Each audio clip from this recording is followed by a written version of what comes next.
This is Vince Russo's The Brand. What is up, everybody? Welcome back to Wrestling with Tragedy. This is case number 93, the Kerry Von Erich story. And once again, as always, I'm joined by the suntan Superman, the king of the streets, the kingpin, ECW original Angel motherfucking Medina, and the Silver Tongue podcast machine himself, the two-man power trip, the third man on the Wrestling with Tragedy show, the none other, the man, the myth, the legend, John Poz. Fellas, hello. What's going on? Oh, doing good, man. I really appreciate we're doing this episode. I mean, I know we done the Von Erichs in previous Wrestling with Tragedies, but we're really going to isolate and focus on, Kerry Von Erich, one of the main staples of the faction. I mean, I know all of them meant something, but to me, he always stood out. So we want to dig a little deeper in Kerry Von Erich's life and also his apparent suicide, But before we do that, let's get these sponsors out the way. Absolutely. Angel, take it away. Oh, definitely. For you guys out there that definitely will love their sports athletic wear, definitely check out sleeves.com. If you want to protect yourself on the gridiron, a soccer field, or lacrosse field, definitely check out sleeves.com. It has your protection in their mind, their care, whatever you want to call it. But definitely check them out. Use promo code MWA Pod for 10% off. Also, check out their dirty boxes. It's definitely something that I really enjoy and like. But again, go to sleeves.com. Use promo code MWA Pod for 10% off. Yeah, and also check out healthvape.com, ladies and gentlemen. Health Vape is your healthy vaping alternative. All of their products are no nicotine, no addictive or harmful chemicals, and they are vitamin infused. So go and check out some of their vape and pod products. Use promo code MWA Pod to get a 10% discount on your final purchase.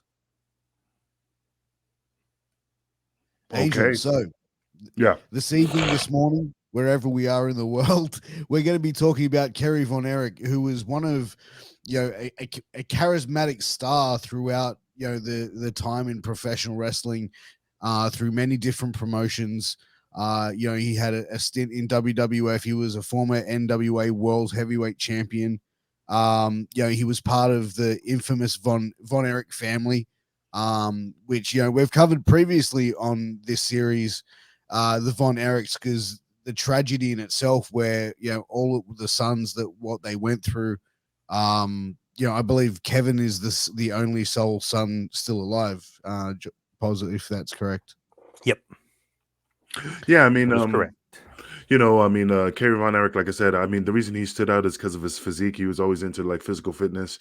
I'm not saying the other guys weren't in their peak athletic level, but physically and visually, he just stood out from the rest of them. I mean, he was the modern day warrior, the Texas Tornado.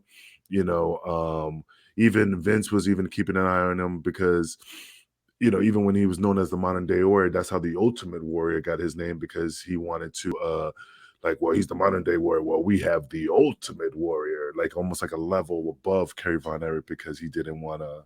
I don't even know the reason why he did that. I mean, John, you might know a little bit more about that, but why did he was so adamant about giving him the Ultimate Warrior over, Well, Warrior was Dingo Warrior, but then he's like, okay, there's the Road Warriors, and then there's Kerry Von Erich, the modern day warrior. So he goes, I want to have like the top warrior. I want to own the name. So he made it Ultimate Warrior, which made perfect sense. And actually just sounds better than Dingo Warrior. Dingo Warrior sounds awful. So it just sounds better. But he said he wanted to have the top warrior, not the Road Warriors, not Kerry Von Erich, the modern day warrior. He wanted to have the Ultimate. So that's where almost exactly where it came from. Mm-hmm. Okay. Yeah, interesting, But like I said, I mean, this guy was, I could close my eyes and still remember just watching world-class wrestling, it was just a phenomenal organization at the time, and it was just good storylines and just a lot of rivalries with the Freebirds and the Von Erichs, and just like fans just almost wanted to jump into the ring and kill people when Michael Hayes it was Terry Gordy that slammed the door in Kerry's face when in the steel cage match that just caused a massive riot. When and those are classic matches that you can't even copy to this day. Yep, and He that was again really was part of the Flair feud. That was huge for Kerry Von Erich. Yeah. But Kerry was kind of like the teen heartthrob almost of the Von Erichs, though, wasn't he? Because it was like the Von Erichs were like America's sweetheart, down in world class, and it's like they were loved. Kevin too, though. I Kevin thought I was going to say yeah. Kevin. I think Kevin was more of the. I mean, they were both, but I think Kevin was a little bit more of the teen hype, because every video I saw was always, they got grabbed, but I think the females were more focused on Kevin, a little bit more But than Kerry. Kerry, though, if you really look at Kerry, like body wise, he's a way better body than Kevin. I mean, he literally, if you said draw a picture of a Greek god, you might draw a picture of Kerry Von Erich. Maybe the best body ever in history of wrestling. Him, Luger, Warrior. I mean, it's pretty close. But if you just look at it, it's like Kevin's kind of skinnier. I mean, in great shape. He's ripped, but he's skinnier. He's got the skinny legs. Kerry just looks like he was molded out of clay. I mean, he was a monstrous guy. I feel like the ladies loved Kerry and the teenagers kind of loved Kevin. It was weird. It was like both of them were super over and would get mobbed. But Kerry just had that look about him. I mean, especially for that era, it's like, holy crap, this guy, he's somebody. Kevin had that little like streamlined athletic look, like a track star runner, just really ripped and lean, compared to Kerry, which was, muscular, like a Greek statue, just different physiques. Piers? Oh, he froze. Oh, but anyway, the thing about it is that I don't know, man. It's just something about him that it was just always stood out. I mean, he was always, full of fire in the ring, just full of life. But it's just unfortunate that family had so much demons, and again, I still try to wrap my brain around why, all of them were having so much high, what's the word, a lot of success, but behind the scenes, a lot of no pun intended tragedy that didn't. It was just weird how they both coincide at the same time. So I was listening to just kind of getting ready, but I was listening to a bunch of different wrestlers, interviews and takes, and I've even talked to a bunch of guys just about the Von Erichs and their friendship with them over the years. But they were saying with Kerry, it was weird. It was like, okay, you don't have to travel that far to go to the shows, right? So it's okay. So the traveling and being on the road wasn't like a real issue for the Von Erichs. Then it's like, all right, you're the big star of the territory pretty much, so there's a lot of weight on you, but you're super over. Like it was almost too easy, if that's possible for them, because okay, you're not really traveling that much. You're making a ton of money. You're gonna have some downtime, obviously, and maybe more downtime than others if you're not traveling the road. So much easier access to get drugs and alcohol. I mean, whatever you needed, it was easier access. Probably freebies people giving you. So it's almost like, wow, he was handed so much that it was almost like so easy for him to kind of fall into like that world. I think when you have that level of fandom that they had, like you saw the reaction that they got, and the fact that they were the local hometown boys, things would have been thrown at them. Like they would go to nightclubs. Hey man, you want some pills? Yeah. Hey, oh, that's Kerry Von Erich. Yeah, man, like give him the hookup. You know what I mean? You want some coke? And I don't, want to go into the detail and speculation of exactly what Kerry was into, but it's a very easily for them to fall down that rabbit hole of substance abuse and even alcohol abuse. Being in that situation when you're getting free drinks being thrown at you guys, like, you're not turning them down. You know what I mean? Yep. Oh yeah. The thing with Kerry too is like David seemed like he was destined for greatness. Seemed like he was headed towards the NWA World Title. Obviously, he passes away, and it's almost like, okay, David might have been the better worker, but more charisma, the better look, and there's no doubt about it, was Kerry. So Kerry becomes champion in '84. He beats Ric Flair at the big Parade of Champions, David Von Erich show, which made perfect sense because it's his memorial show. So it made perfect sense, but it was almost like, I wonder if that was too much too soon, as far as even not on the world class scale where he was super over and in Texas. But I mean, now you're the national champion, you're the world champion. Like, I wonder if that was maybe too much too soon for him, even though it looked great on him, great matches with Flair. I wonder if he maybe couldn't handle that, just as far as stars. You're a huge star and you're kind of not new, but newer to the business. But then it's like, I think as well, now you're the world's champion. You've got to now go. You can't just be staying in your home promotion.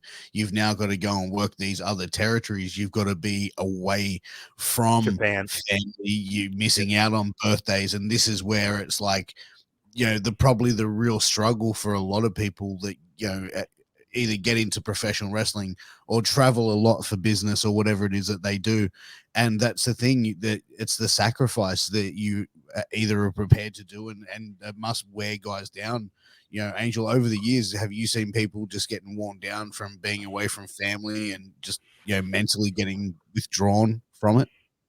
Oh yeah, man. I mean, a lot of I knew referees that were like that. I mean, missing their family, just hated being away from home.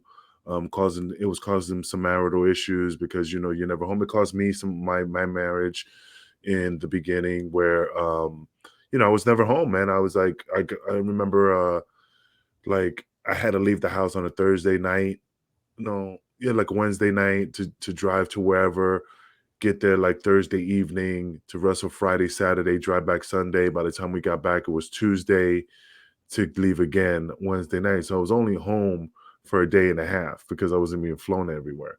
So it was causing some very issues with my marriage that I wasn't there because by the time I got home, I was beat up and tired. So all I wanted to do was rest and play, at the time, Nintendo or whatever, and just chill, relax. And and of course she was like, "Oh, you're not spending time with me," and stuff like that. So yeah, it does take its toll with a lot of people. It affected me, but not like some people like, "Oh, I can't do this anymore. I quit. I got to be with my family." And then they, that was it. I'm one of those people that I hate being told what to do. So if I was married, they would say, "Oh, it's either me or the business." Well, don't give me, I'm the type of person who don't like ultimatums. So I would just choose the business because you're giving me an ultimatum. Yeah. I just don't like people taking control of my life because I've done that and it still went down to the shits. So yeah, it affects a lot of people differently, but that's my story. I don't want to go off that, get off that soapbox. But in '84, when Kerry wins, if you think about it, okay, the title wasn't changing hands a lot back then either. So it wasn't like nowadays where everybody's champion and they just flip it around. I mean, NWA World Championship was pretty sacred. So when he wins it, I wonder if that changed something because he's so used to not the easy life, but he's working pretty close to home and he's the star there. Now all of a sudden he's got to travel, but then it's like, okay, you're going to travel to Japan, you're going to do this, going to do that. But then all of a sudden, I wonder if he knew it's only going to be a short reign. He was champion for 18 days. You know what I mean? He's champion for 3 weeks. And then boom, Flair wins it back in Japan. I wonder if he knew about that, didn't know about that. I'm just curious because it's like you have a mindset like, all right, I got to be the world champion. I have to travel everywhere and I have to change things. And all of a sudden, boom, just like that, 3 weeks later, you're not even champion anymore. I wonder if he knew that, didn't know that. I always was kind of curious about that. Or does that even not matter to wrestlers? I mean, I'm thinking. Let me ask you about this, about Kerry Von Erich's reign. Was it just to get a feel good moment?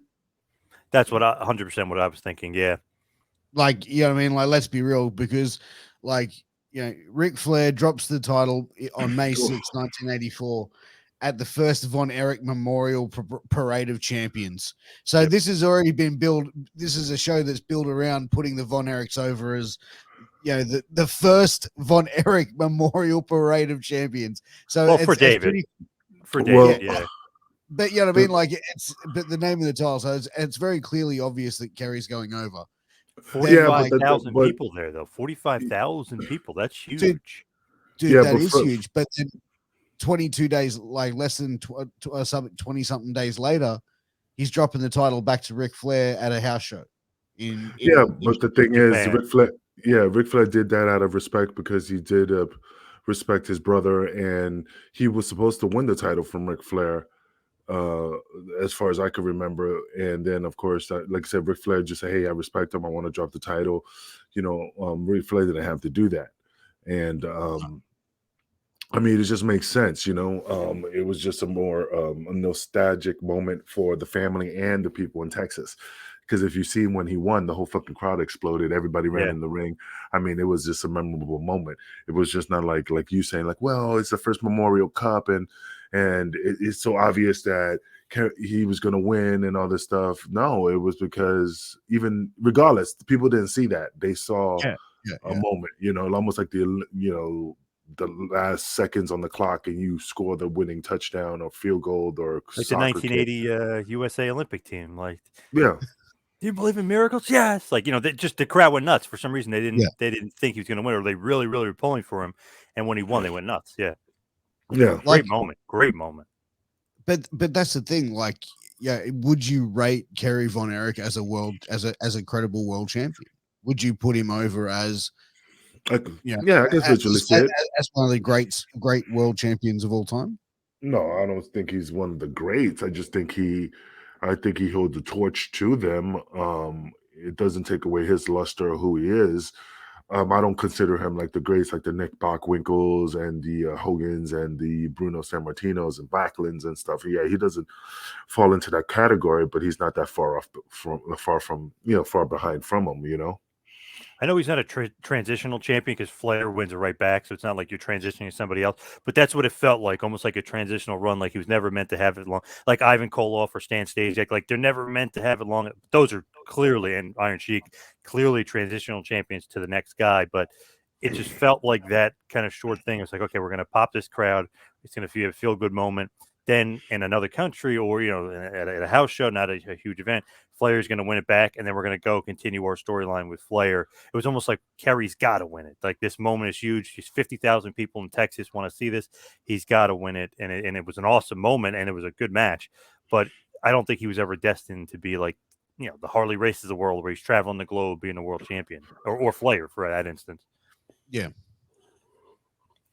But he looked like a excuse me. Oh, he looked like a world champion. He was massive, and that was surprisingly. I always thought that, like, how he didn't go like over well in WWF when he went there. Like, he got a run with the IC title, but like I thought they could have, like, why didn't they give him a main event push? Is it because like the talent was so stacked back then? Honestly, way too stacked. Of course. He's not going to get past Hogan, and Warrior was getting the big push at that point. You're not getting past Warrior. So it was almost like they had too much talent, too stacked, but they wanted to steal him. They wanted him for a long time. Supposedly, Vince wanted him, and he kept asking Fritz to take him away. Nah, I'm not taking away my boy. They're working the territory. They're making enough money. But he wanted him for a while. Obviously, he fits in perfectly. They're like the gigantic guy, looks like $1 million. Like, he fits in perfect. But I think there's just too much talent there and too stacked. Also, though, he had a lot of substance abuse problems, and a lot of different guys were telling stories about crazy stuff that he would do. Shane Douglas was telling me they used to room together when he was there. When Shane came in, he's basically not rookie, but a young guy in the business at this point.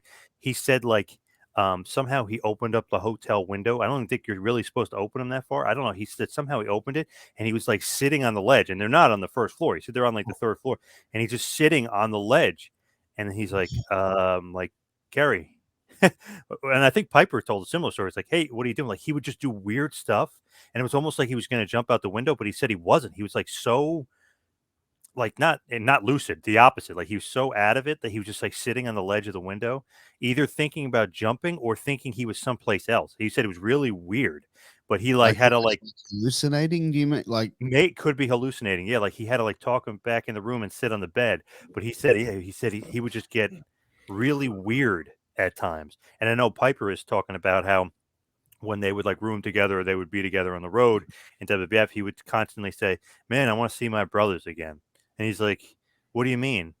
Kevin and stuff? He's like, no, my brothers, who all died from tragic accidents, whether it was suicide, and obviously David was an accident, but he kept saying he kept wanting to see his brothers again. So you wonder if he was like kind of thinking about his brothers. He's sitting on the window ledge, or if he's thinking about suicide constantly. But Shane was saying it seemed like depression before depression.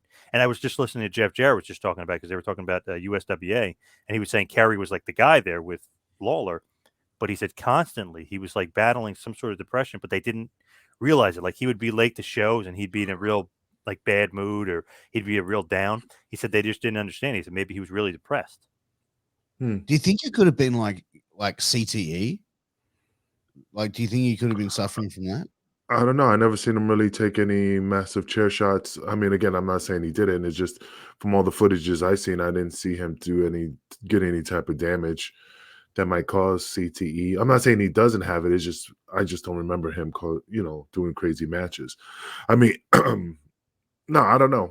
Anything's possible, you know. Yeah, But I'm just thinking possible cause for depression, because it's like That's pretty that deep be though. He's something? talking about seeing his brothers again. I was like, oh man, like that's kind of, I know, But eerie a that's what little I bit. mean. Yeah. But that's what I mean. That almost like the the imagination sort of going off, and sort of the hallucinating aspect of it. That's why I thought maybe sort of CTE or concussion and something like that may have been like a triggering factor. But he also had a history of substance abuse as well.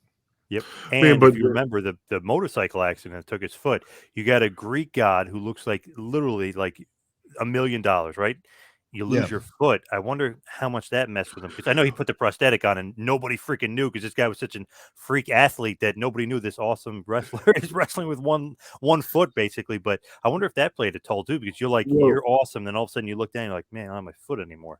yeah, I mean, I totally agree. I mean, look, it was on June 4th, 1986, I think it was, that he lost his leg, but he didn't really Right in the lose middle it. of his prime.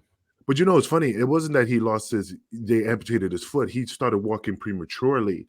He wanted to, try to walk, and he was attempting to walk, and then that forced them to amputate his foot because he injured it again. So it was still healing, but he just was like, Yeah, he was still trying to work it. He was still trying to wrestle. yeah, he still wanted to, and so he started walking on it. And then when he got hurt, that's when they made the decision to amputate it. So if he probably would have gave it a little bit more time healing, he probably would have been able to keep his foot. But again, how workable was that foot, even if it did heal? So that's when he was able to do the prosthetic and kept it kind of like a secret from everybody. Think about that tornado punch too. It's like, wow, this guy's literally doing that. I know you technically do it on one foot, but it's just funny to think like he literally is doing it on one foot. You know, the discus punch. It's like, Yeah, wow, Yeah. it's pretty crazy. Just, and his athletic ability, and he still had great matches after 86 too. So it's like, wow, how the hell is he doing that? yeah, because you It's don't crazy. know how valuable you take things for granted. Like when you lose your toes is a major factor to keep your balance. And since he had that, again, I don't know how his prosthetic worked. I don't know if it was like a fill-in in the boot to keep it That's what it placed. seemed like. So that probably gave him the stability to do what he needed to do in the ring. But he But wasn't again, open about it either. Like Shane was his good buddy, Piper's his good buddy. They never saw the prosthetic. They never saw it. And Shane said in the hotel room by accident once he saw it, and Kerry like hid it from him, and he wouldn't mention it or talk about it. And then if you remember that story about like the newspaper saying that he only had one foot, they took a picture. They had an old picture of him, I guess, and they took that picture like, look, he's got 2 feet. So he wouldn't even admit it to anybody that it was amputated except his family, not even his best friends like Piper and Shane and Jeff Jarrett and stuff. It's like crazy. It's like he wouldn't even admit it. Weird. but I'm trying to figure out how far was the amputation go? Was it his toes? Was it half his foot? You know what I mean? Was it like, like looking at my hand? If that was my foot, did he lose his toes? Did it go right here? Like he lost this much No, and he he lost. started. So it's his complete foot, and they had a prosthetic that would go in the boot or whatever. So it So it was was his an whole actual foot. he lost his whole foot. Yeah. He just only had an ankle basically. Yep. Okay, Fuck. that I didn't know. So it probably was a thing that you could slip in the Yep. prosthetic wise. So he And has the full and foot. Shane was saying like he would go in the shower with his not into the shower but into the bathroom like with his boots on, his clothes. Like normal people like take off the shoes, they put it at the front door or whatever, Sure. and they go to the hotel and they or I mean they go to the bathroom. But he said he would do everything like hidden in the other room, like he didn't want you to know. And when he went to sleep, like he would make sure the covers were on, or he'd keep his boots on, like weird stuff. Like he didn't even want anybody to know, even guys he was close with. Well, I But I mean, it's suppose that's in the understandable. business. It'd be like a sign. Like he probably didn't want to use it as a sign of weakness, right? Maybe he didn't want the promoters to know either, because maybe they wouldn't book him. I mean, who knows? It seemed like that was a big thing that bothered him, like a big point of contention with him. He didn't want to talk about it. He just pretending that the foot was there.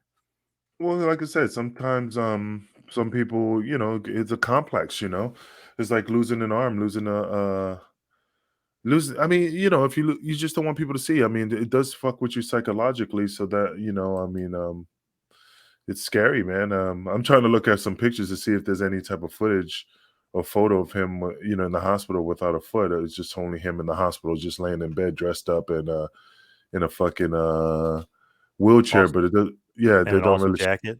in an awesome jacket, yeah. Remember those jackets he had? Those were great. Oh yeah, absolutely, man. Those is freaking His awesome. ring gear was great. Yeah.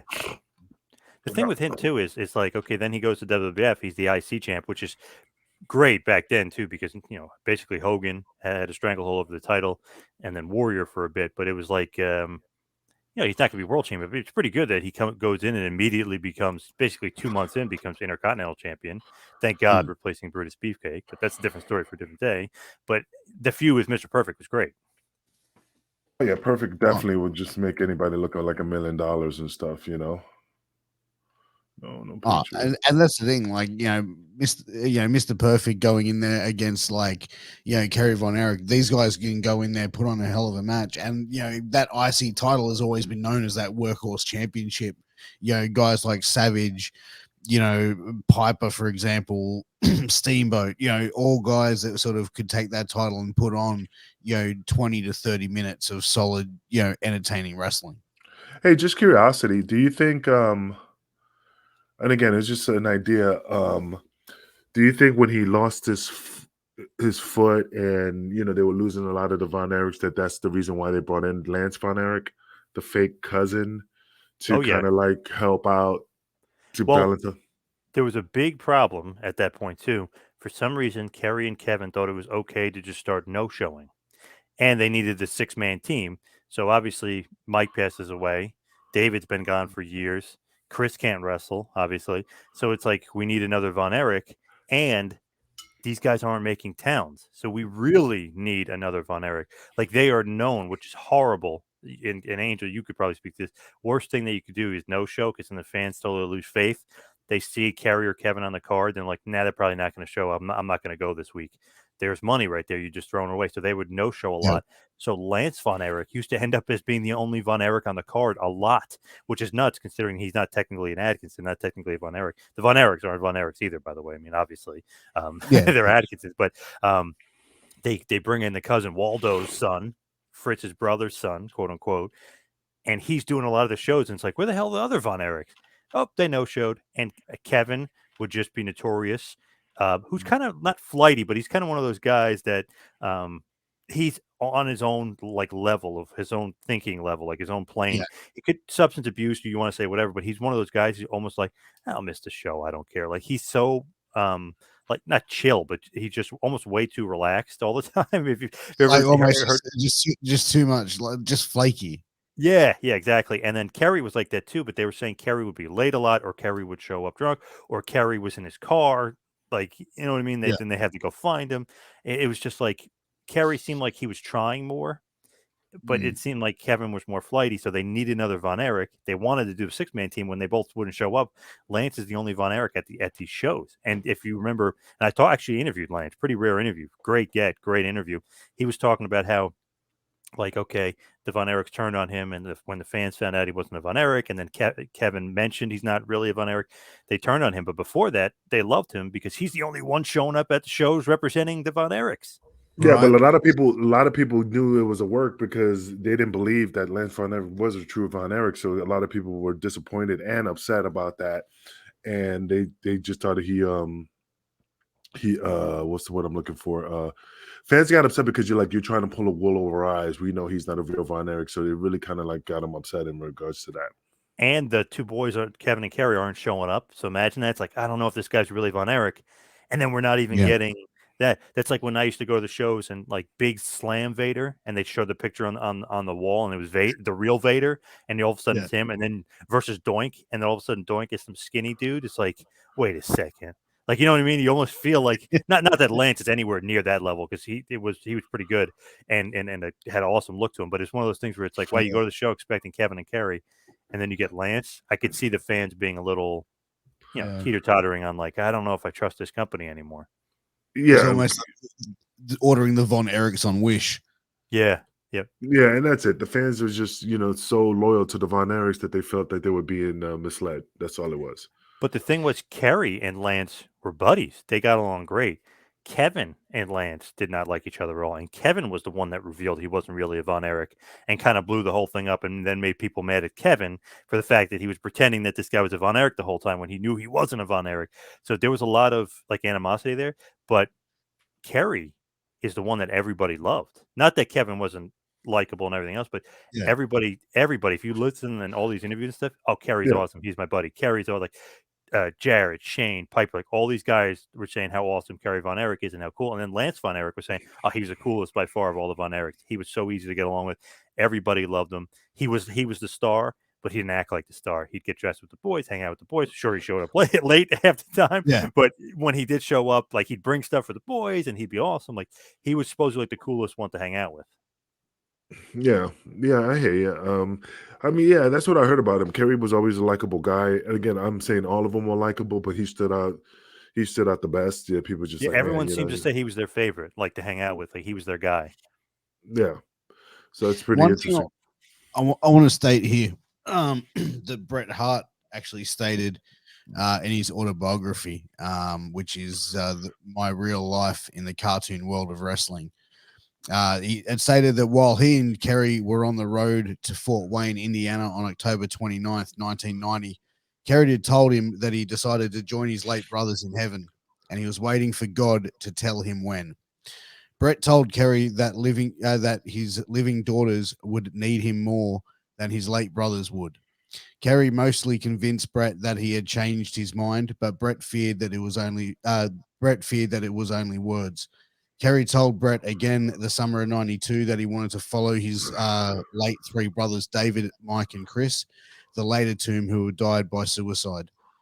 They were calling him. Kerry's marriage had fallen apart earlier in 1992, according to Bret Hart. Kerry believed that his death was inevitable. Wow.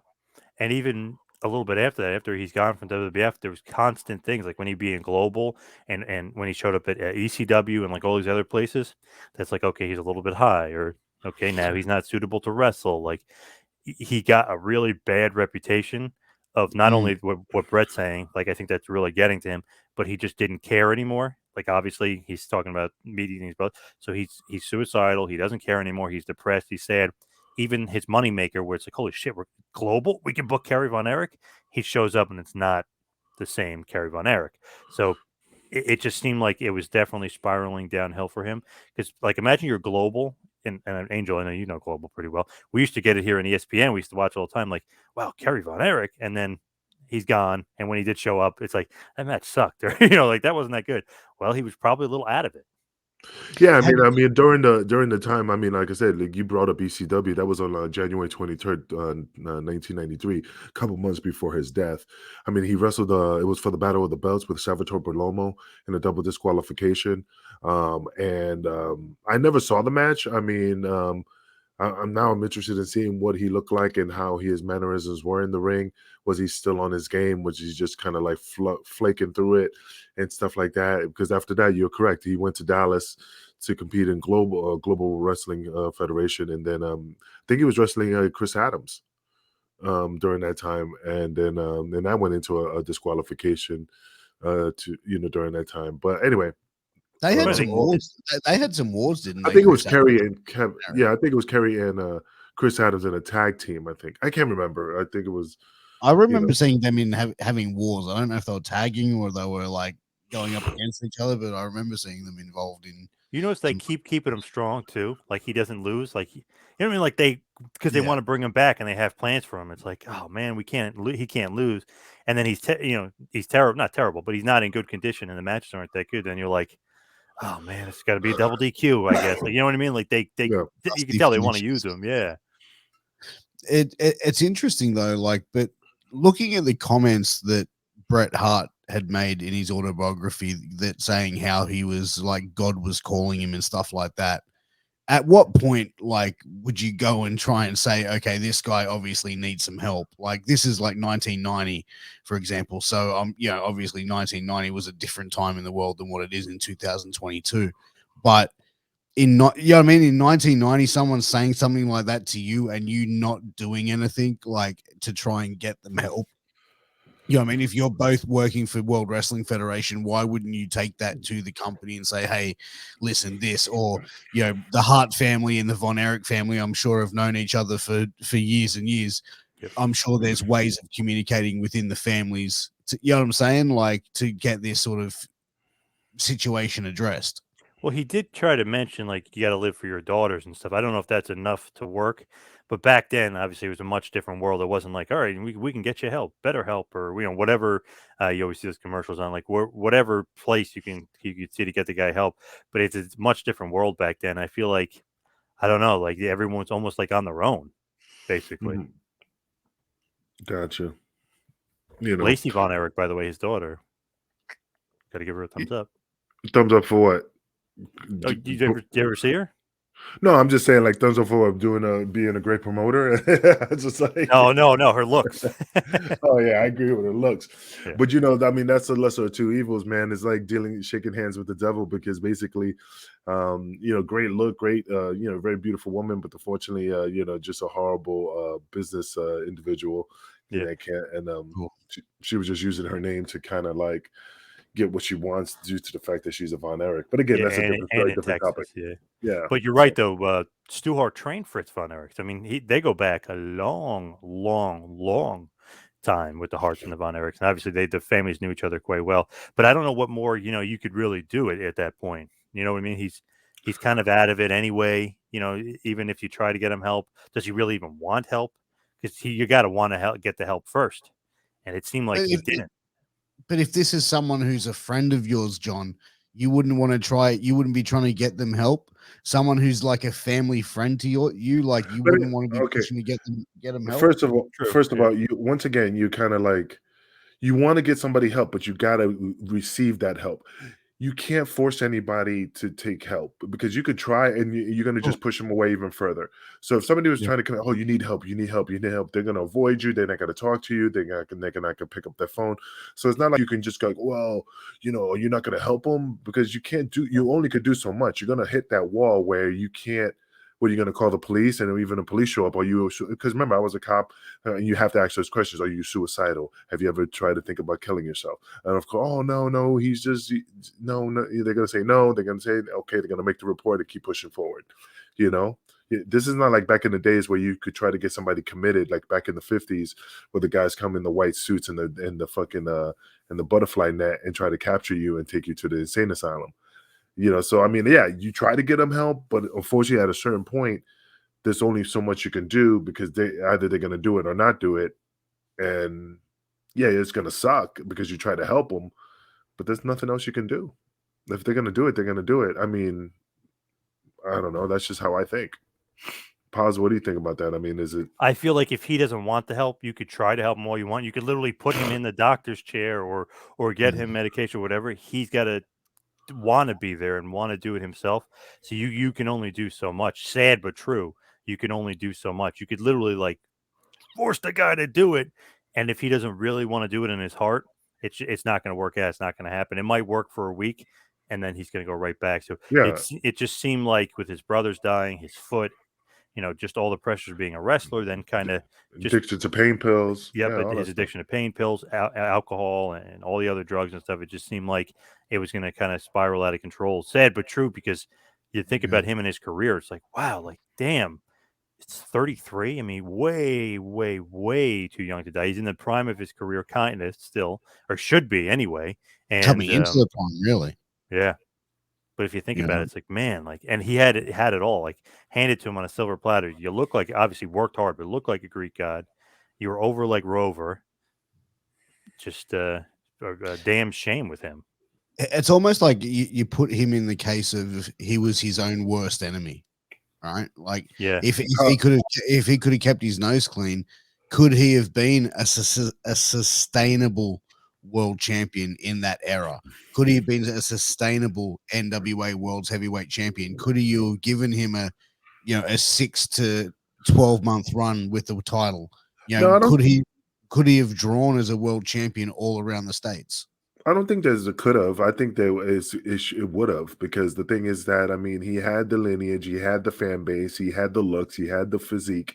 I think he would have been able to hold his own as a world heavyweight champion or an intercontinental champion or a tag team champion, whatever. Main eventer, man. He had the credibility, he had the knowledge, and he had the backing.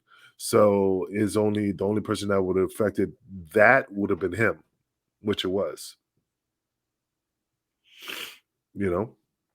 What do you think about Paz? Do you count the USWA that when they were WCCW and USWA and they and Memphis, excuse me, and a little bit of the AWA when they combined? Do you count that? Because I count that as world title reign as well. And he had that awesome feud with Lawler.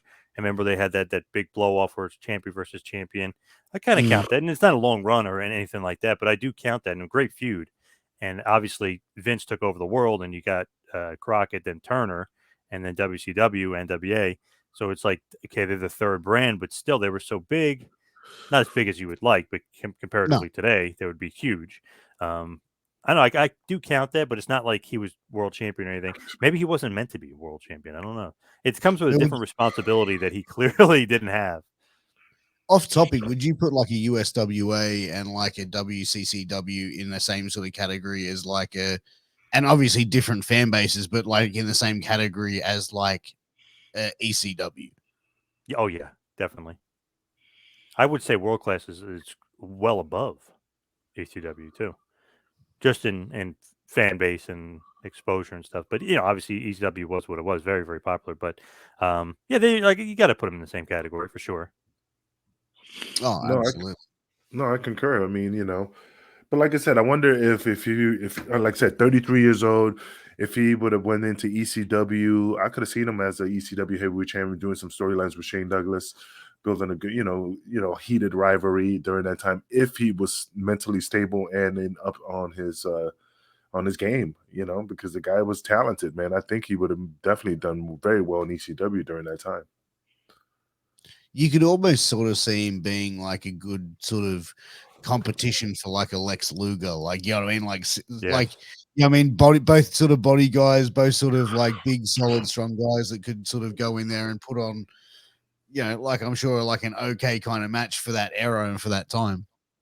Well, you put him in there with like a Flair or something, like a really good hand, a guy that can like carry guys, very very carryable, if you will. Like you could definitely have a good match with him, especially if the other guy is kind of leading. I mean, great matches. Yeah, and also, like I said, ECW, he could have reinvented himself. I mean, look at Steve Austin. Look at the many people that went to ECW and reinvented themselves, like Eddie Guerrero, Dean Malenko, Psychosis and Rey Mysterio. I'm not saying they needed to reinvent themselves, but it's just another fresh start to kind of like propel to the next level, and it did for a lot of people. So I think if Kerry Von Erich was, like I said, was still on top of his game mentally, I think he would have just reinvented himself at that time and start another fresh run in in WWF after he left as the Texas Tornado. I don't know if you guys are of the same mind, but like if the guy has a good look, to me, he's like not immediately over, but he's on a certain level. So if guys have that look, you almost like, okay, there's no way this guy's beating Kerry Von Erich, and the Booker probably knows that too. So he always had a leg up on guys wherever he went. It was like, okay, this is Kerry Von Erich. He looks like $1 million. Is the fans going to believe that this, smaller guy like Salvatore Bellomo is going to beat Von Erich? Like we can't have Bellomo. Like not make saying anything bad about Bellomo, but in that instance, it's like certain guys have that look and that appeal. Even Luger, of course, too. It's like they can't go over him. He just has that look, so he always had the one up on everybody. Yeah, but Salvatore Bellomo. Sorry, go ahead. I was just gonna say, look at like Goldberg when he came in. Goldberg came in looking like he was going to steamroll through motherfuckers, and he did. You know what I mean? Because the thing is, Goldberg couldn't work. He could do like a couple of moves, and they used that to an advantage. Like it was probably like the best booking for someone to get Mike Tyson style. Yeah, Mike. Yeah, exactly, man. And wins and losses. What do they mean in pro wrestling? Not much. Nothing. Absolutely nothing at all, unless you make them mean something, and that's what they did with him.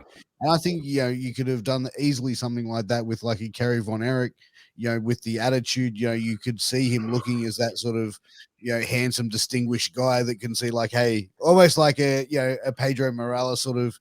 Not Pedro Morales. Sorry. Fuck, I just got the name. Bruno. No, just having just that sort of really brash attitude. If they wanted to turn him heel or keep him as a really over baby face. I'm just trying to think of the person you're trying to get, you were talking about. I'll think of it. Gino Hernandez. There you go. Oh, okay. All right. Yeah, but Gino Hernandez was a different He had a different style, different look, different mannerism. I mean, just a great heel. I'm I mean, just yeah, talking about. I'm just talking about more like character-wise, more like that sort of arrogant. Because look at him, man. The guy was fucking a stunning fucking specimen of a fucking man. You know, you could make him a heel and he'd be fucking hated. it just depends on how you do it. I mean, because again, he didn't have a very good mic skill. He was not very. I'm not saying charismatic, but when you hear him talk on the mic, it wasn't gripping. So you have to get a really really good angle and a really really like a high spot to make the fans really hate him. You know what I mean? You just can't turn him Yeah. heel because he turned on his brother in the ring because almost like the Paul Orndorff and Hogan when Hogan ran into the ropes and hit Orndorff off the apron, and that's when at the end when they won, he raised him and clotheslined him. You have to like do something like that maybe but a little more higher to make like turn on his dad or something like that, something that's really taboo. You know what I mean? Shocking. Yeah, And that shocking. for that time would have been fucking really shocking. Yeah, yeah. Something or turn on his brother and then do like a Shawn DDT Michaels. is in the No, ring. no, like my vision would be like he turned on his brother, something happened in the ring, they got real heated, and they lost the match, and it's caused the rivalry between him and his brother. The next week, they do an interview to try to patch things up. Dad's in there trying to be the peacemaker, blah blah blah. They hug. Brother turns around, he does the spinning, this is punch on his brother. Dad's like, "What you doing?" Kicks his dad in the stomach, DDTs him, stomps, boom, heat. That Yeah. then he's hated because he turned on his brother. Then he's even hated even more because he did that to his own father. What do you think, Paz? You think that would have been a good angle? Yeah, look at you booking the Look at territory there. look at I that love it. knowledge. Yeah, Look at yeah. that Look at knowledge. that. Look at that. With him and his father, it seemed like always kind of a weird relationship though with Fritz and the kids. You know what I mean? Like I know he gave them everything, and I'm sure to a certain extent, but it definitely seemed like almost like boss workers, guys like his favorite workers, not his sons. It seemed like sometimes Do you think he forced his sons into the business? it's almost like they had to be in it, right? Yeah. Yeah, I mean, yeah, they were. I mean, I think who the hell was it? I forgot. One didn't want to do it. I think it was the one. Mike, he wanted to be a musician. Yeah, but then he's just forced in it. Is that the one that was having the like he Toxic was? shock or whatever. Yeah, toxic shock. Yeah. Yeah, Yep, that's Mike. Yep.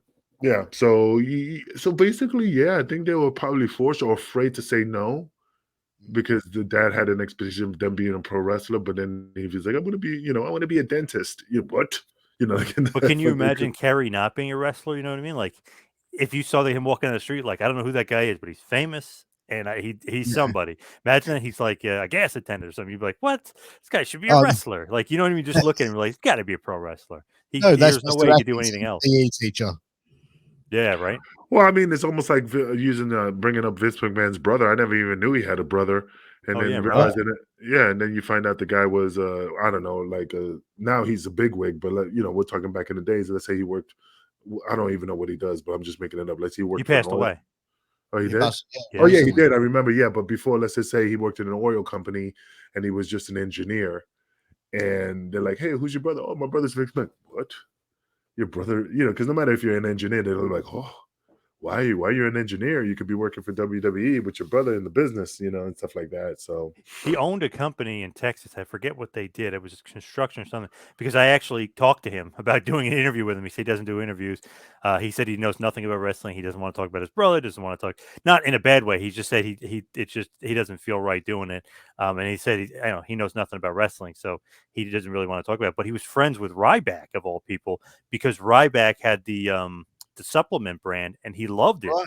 So he was friends with Ryback, which and I was talking to Ryback about it. It's so interesting. But it's like, man, you wouldn't know it from because when I had my brief conversation with him, we were kind of just talking. It wasn't like Yeah. I'm not doing it by. It was like he actually gave me a reason, and it was super, super nice. It wasn't like crazy long, but it's super nice. So I mentioned that to Ryback. He's like, "Oh yeah, he's the exact opposite of his brother. Super nice guy." I'm trying to understand how Ryback has a supplement because I never even seen it on the fucking market. Really? Oh, I seems never like see it at the store. he promotes it a lot. Oh, at the store, I don't know. Maybe in Vegas. Maybe you got to go out there to Vegas. I'm looking it up right now. Feed me more. It's the most cheesiest.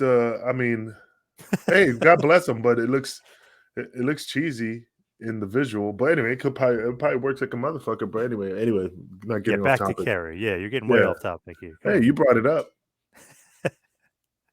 Back to Kerry, but yeah, I think Kerry, near the end there, to go out the way that he went out, mentally not stable, substance abuse issues, the injuries as well, from the motorcycle accident, but also just imagine the years and years of wrestling as well and the injuries sustained from that. That's why I sort of mentioned earlier CTE, could that also have been gone into a play to it as well? For sure. I think so. Not thinking rationally, hallucinating about certain things, seeming like you're in like a different days and stuff like that. Hanging out windows. All signs of erratic behavior. Again, man, it's so many things you could speculate in regards to like what his thoughts were. I mean, again, you lost your brothers. You're dropping off like flies. You lost your foot. I mean, that's a lot of pressure, man. There's no I'm just saying there's nothing you can say that's like, oh, was he hallucinating? Was he upset? Was he doing? Yeah, the motherfucker was depressed. He lost his brothers. He only had one brother left. And it's just driving him crazy, man. And I mean, it affects people differently. Kevin and I mean, it probably affects him, but he was able to adapt and continue. Plus, he had kids, and he needed to push forward with his kids. But again, Kerry had a daughter. Was she born at the time, or was it? Yeah, 2 kids. See? Yeah, so Yeah, see, I mean, see, so everybody was the famous one. Everybody handles it differently, and that's the problem. I'm not saying he was weak. I'm just saying that he just couldn't. He just couldn't accept it. He just couldn't push forward. And then he had marital problems and everything else. Yep. But that's and I mean that's in the business in general. Everybody has marital problems. Either you don't do anything, or it causes issues, and it does cause issues with a lot of wrestlers. I don't even know who's still 100%. married to this day from day one to now. Can you name one, John?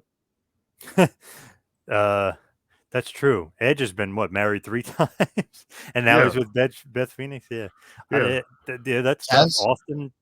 Austin was divorced. Oh wait, what about Taz? Austin was divorced 3 times. Remember that guy Taz? Remember him? Yeah, Taz is still. Yeah, he's still married to his wife, but that's a rarity. I mean, like I said, from the beginning, from the first time he started wrestling to the point of you retiring, like how that's a very small club of people surviving through their marriage and still sucking it up, and I can't even bring one besides Taz. Because my marriage just fell down to the shitter, so that's guaranteed 100%. It's guys, final thoughts on Kerry Von Erich.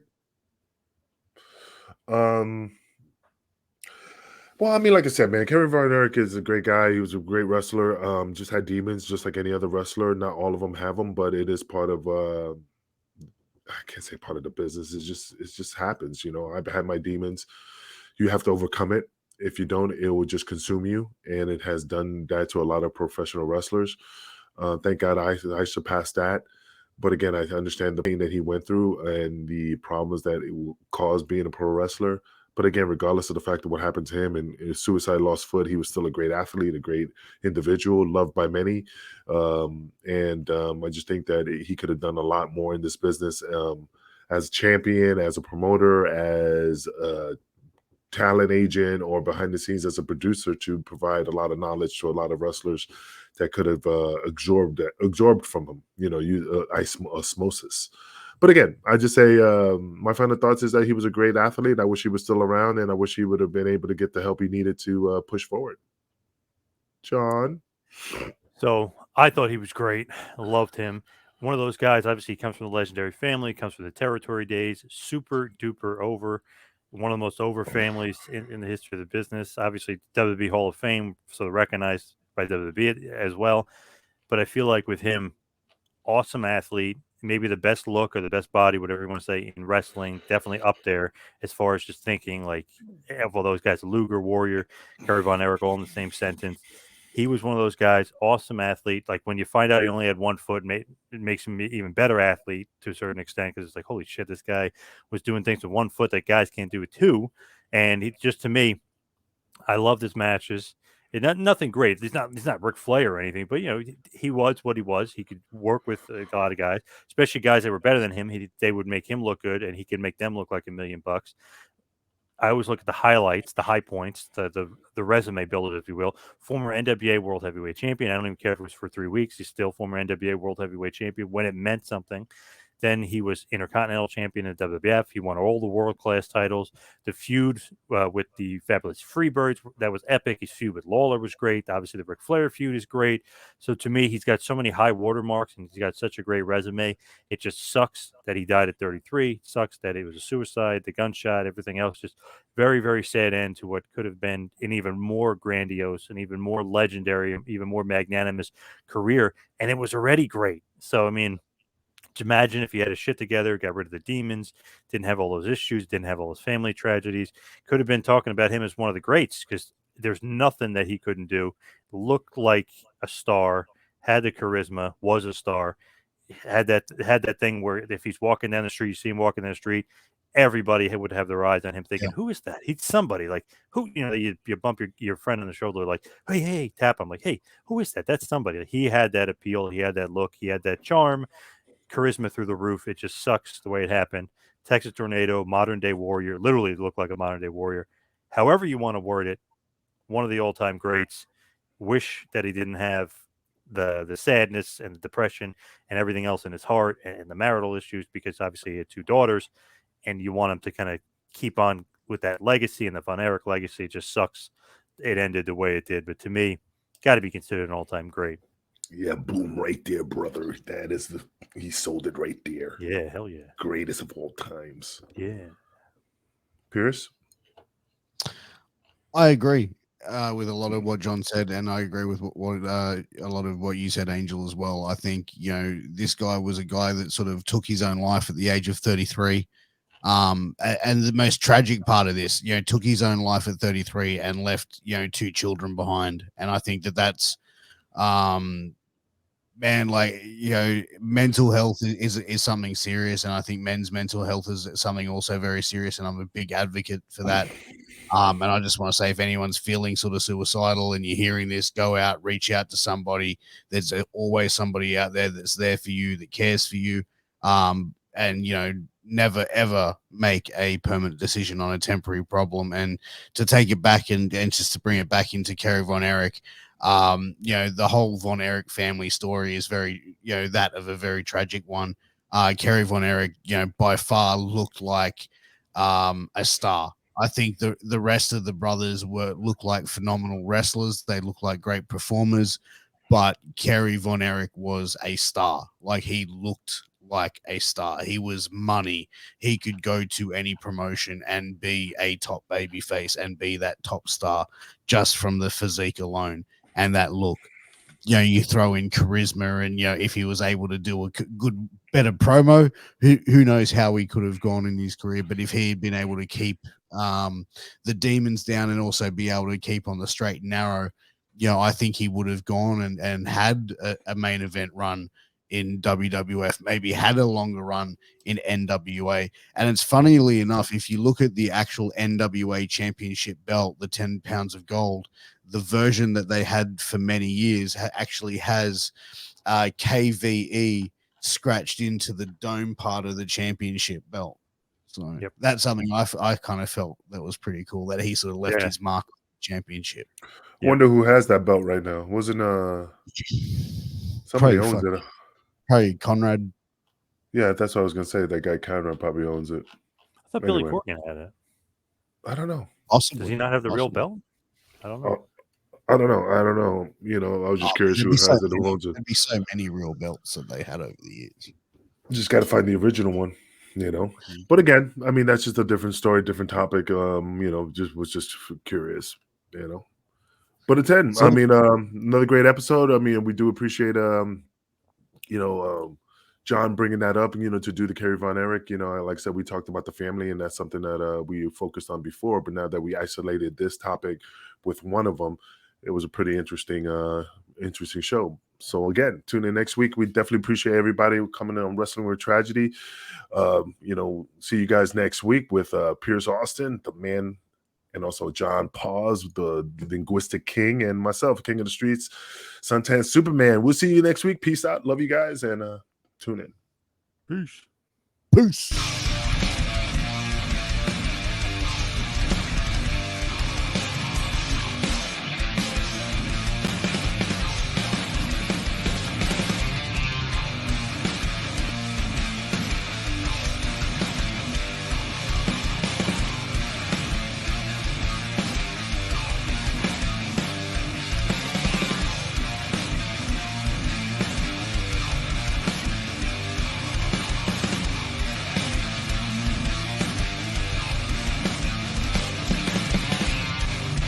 This is Vince Russo's The Brand.